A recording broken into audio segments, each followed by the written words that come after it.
Hello, everyone. We're coming to you from Sunset International Bible Institute this week with some thoughts from Scripture that we hope and pray will benefit and bless you during these very challenging times in which we find ourselves. I recently did some reading about American culture, and this is what I learned. Americans strongly believe in the concept of individualism. They consider themselves to be separate individuals who are in control of their lives. Now, that's the word that stood out to me was control. I am a control freak. I love to believe that I have control over my life and my desires and my goals. And because I believe that so strongly, it can be very difficult for me to let go of that control, even when it becomes very obvious that I don't have any control, especially when that control is being stripped away from me. It reminds me of Monk a little bit. And if you watch the TV show, you know Monk is a control freak. He loves to solve problems and fix things. But more than that, he needs to fix things. He needs to put things in order so that he can feel safe and at peace. And yet in the one area that he would like to fix the most, he's completely powerless. That area is the death of his wife, Trudy. He's unable to deal with her loss, and so Monk lives his life in an absurd effort to control the outcome of everything, to keep things in order, to fix things, to keep things clean, to keep bad things from happening. In this clip you're about to watch, you're going to see an example of just how far Monk is willing to go in order to keep his sense. Well, maybe we're not as eccentric as Monk, but then again, maybe some of us are. I think we would all agree that we live in a culture that values control and a continued ascent through life. We want to build. We want to keep momentum at all costs. We like for things to keep rising, whether that be the stock market or the economy or growth in our churches. We believe that healthy, successful people solve problems and move on. But with COVID-19, we find ourselves in a season of descent and decline. This pandemic's disruption of our life and our plans reveals just how little control we really have. To a large extent, we can't control this virus. To a large extent, we can't control what is happening because of this virus.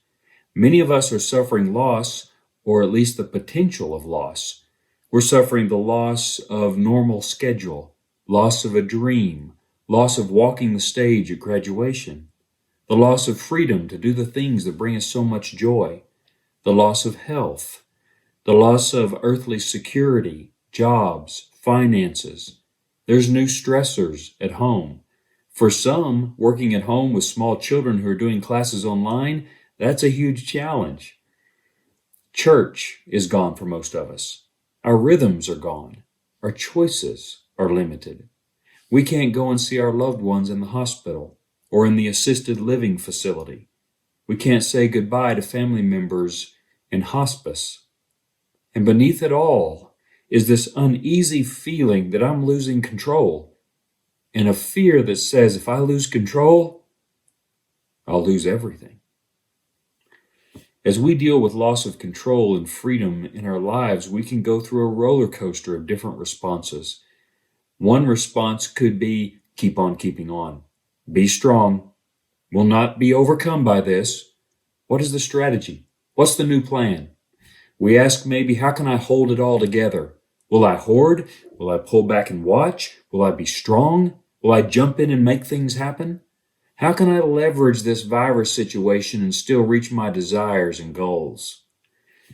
And while I think proactivity and intentionality are good characteristics in any situation, certainly good in this one, responding too quickly may be a sign that we're living in denial that this thing will change our life in some way.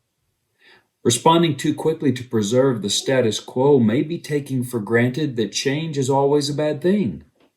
But oftentimes change is good, and suffering, though difficult, oftentimes leads to new beginnings. Perhaps the Lord gently asks us, do some of your desires and goals in life need to change?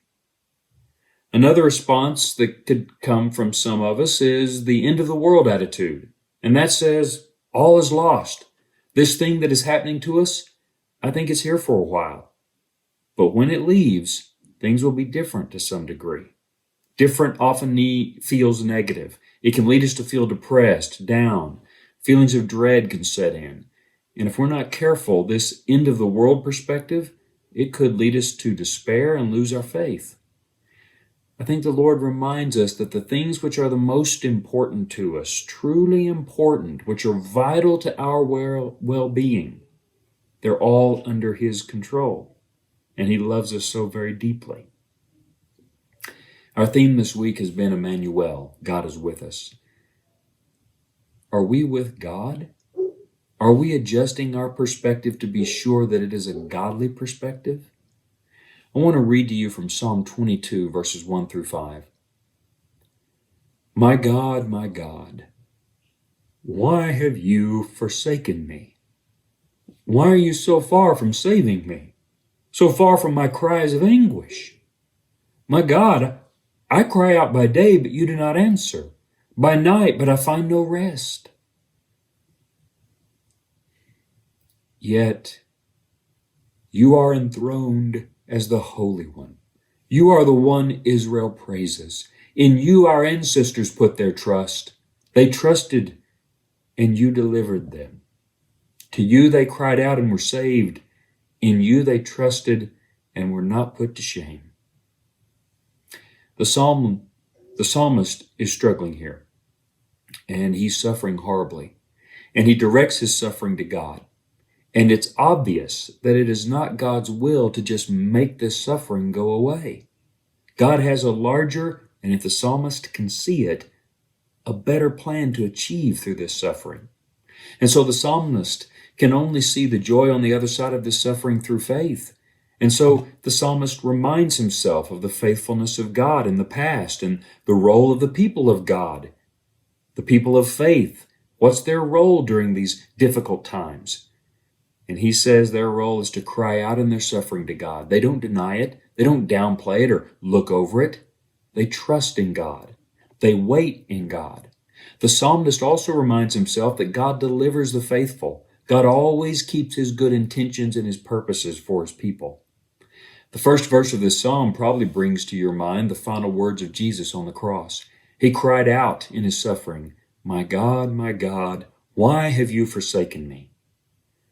We know He endured the suffering in submission to the will of God. We know He lost His life. And we know that in Matthew 28, Jesus was raised from the dead.